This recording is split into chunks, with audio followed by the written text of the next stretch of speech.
Hi guys, welcome to HardReset.Info channel. Today I have Doogee T10e and I want to show you how add remove magnification to this device.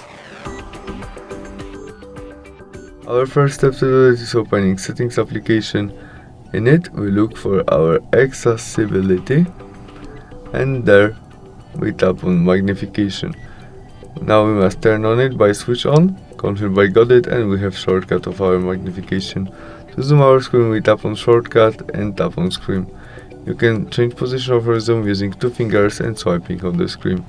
You can also zoom on or zoom out, or you can go up and down using one finger. To turn off it, press again on your shortcut. And that's all. Thanks for watching. See you soon. Bye.